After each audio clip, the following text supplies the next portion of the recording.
Hi friends, എല്ലാവർക്കും പുതിയൊരു വീഡിയോയിലേക്ക് സ്വാഗതം.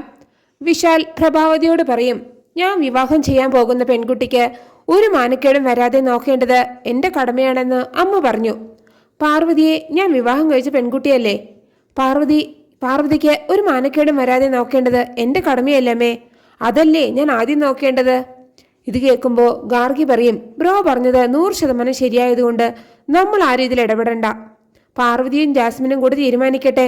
എന്നിട്ട് ജാസ്മിനോട് പറയും, നീ റിക്വസ്റ്റ് ചെയ്താൽ പാർവതി സമ്മതിക്കും എന്നാണ് എനിക്ക് തോന്നുന്നത്. നീയൊന്ന് റിക്വസ്റ്റ് ചെയ്ത് നോക്കൂ ജാസ്മിൻ. അപ്പോൾ ജാസ്മിൻ പറയും, ഇവളുടെ കാല് പിടിക്കുന്നതിനേക്കാൾ നല്ലതേ ഞാൻ സ്വയം കെട്ടിത്തൊങ്ങി ചാകുന്നതാണ്. ഞാൻ ഔട്ട് ഹൗസിലേക്ക് മാറിയേക്കാം. ഔട്ട് ഹൗസിൻ്റെ കീ എവിടെ? അപ്പോൾ ഗാർഗി പാർവതിയോട് ആ കീ അങ്ങ് കൊടുത്തേക്കാൻ പറയാണ്. അപ്പോൾ പാർവതി ആ കീ എടുത്തിട്ട് ജാസ്മിന് കൊടുക്കാൻ തുടങ്ങുകയാണ്. അപ്പോൾ ഗാർഗി പാർവതിയുടെ കയ്യിൽ അറിയാത്ത മട്ടിലൊന്ന് തട്ടി വിടുകയാണ് കേട്ടോ. അപ്പോൾ പെട്ടെന്ന് കീ പാർവതിയുടെ കയ്യിൽ നിന്ന് താഴേക്ക് വീഴാണ്. ഇത് കാണുമ്പോൾ പ്രതാപൻ ചോദിക്കും, നീ എന്തിനാ ഗാർഗി കീ തട്ടിക്കളഞ്ഞത്? അപ്പോൾ ഗാർഗി പറയും, ഞാൻ തട്ടിയതൊന്നും അല്ല അങ്കിളെ, അറിയാതെ തട്ടിയതാണ്. അപ്പോൾ പ്രതാപൻ പറയും, അറിയാതെയൊന്നുമല്ല, നീ മനഃപൂർവ്വം തട്ടിയതാണ്. നീയേ അതെടുത്ത് ജാസ്മിന് കൊടുക്ക.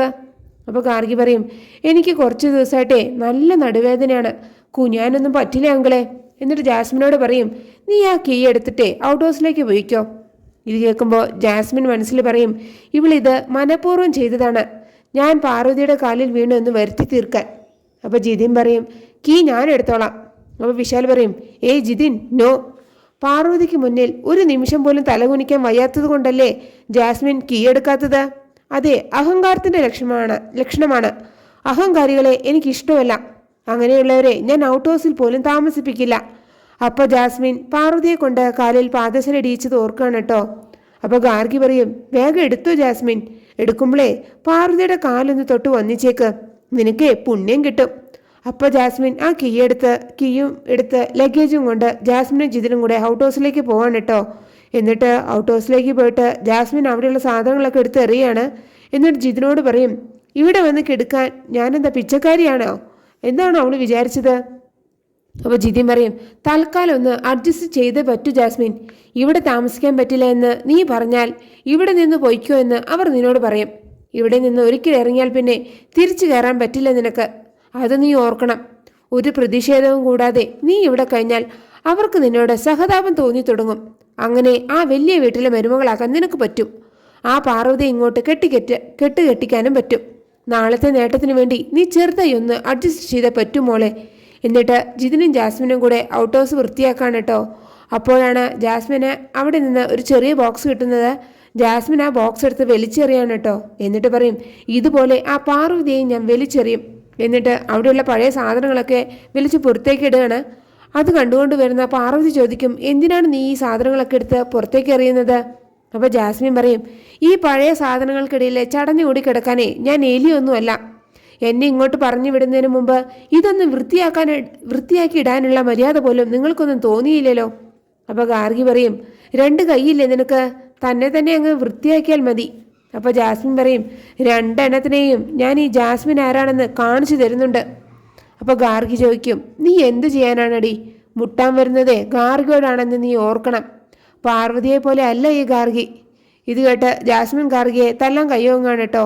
അപ്പോൾ ഗാർഗി ആ കൈ തടഞ്ഞിട്ട് പറയും, നീ എന്നെ കൊണ്ട് പറയിപ്പിച്ചതാണ് ഇതൊക്കെ. എന്നിട്ട് പറയും, ആ കിടക്കുന്നതെല്ലാം ഗായത്രി അമ്മ ഉപയോഗിച്ച സാധനങ്ങളാണ്.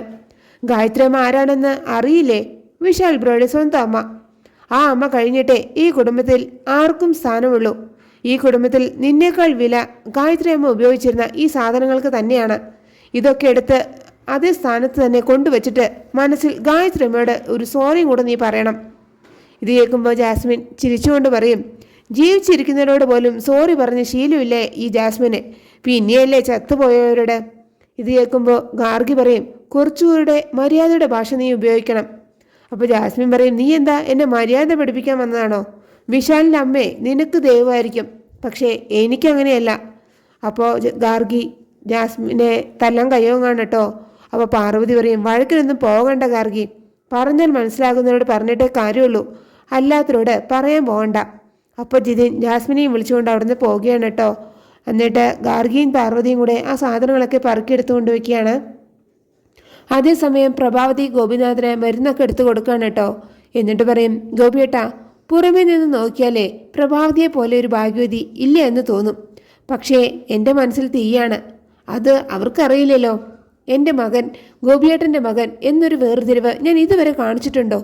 ഇനി കാണിക്കുകയുമില്ല. വിശാലും വിപിനും വിനയും എല്ലാം എനിക്ക് എൻ്റെ സ്വന്തം മക്കൾ തന്നെയാണ്. എല്ലാ അമ്മമാരെയും പോലെ എനിക്കും ആഗ്രഹമുണ്ട് മക്കളെ ഒരു കുടുംബമായി കാണാൻ, കൊച്ചുമക്കളെ ലാളിക്കാനും ഒക്കെ. വിനയ്ക്ക് ഇതുവരെ ഒരു കുഞ്ഞുണ്ടായിട്ടില്ല. വിശാല് വിവാഹം കഴിച്ചുവെങ്കിലും അവളെ കൊണ്ട് അവനോ ഈ കുടുംബത്തിനോ ഒരു ഗുണവും ഉണ്ടായിട്ടില്ല. ഇങ്ങനെ സമ്പാദിച്ചു കൂട്ടിയാൽ മാത്രം മതിയോ? അനുഭവിക്കാനും ആൾ വേണ്ട ഗോപിയേട്ടാ? അങ്ങനെ പറയുന്നതാണ് അവസാനമായ എപ്പിസോഡിൽ കാണിക്കുന്നത്. നിങ്ങൾക്ക് എൻ്റെ റിവ്യൂ ഇഷ്ടമായാൽ മറക്കാതെ എല്ലാവരും ഒരു ലൈക്കും സബ്സ്ക്രൈബ് തന്ന് എന്നെ സപ്പോർട്ട് ചെയ്യണേ പ്ലീസ്.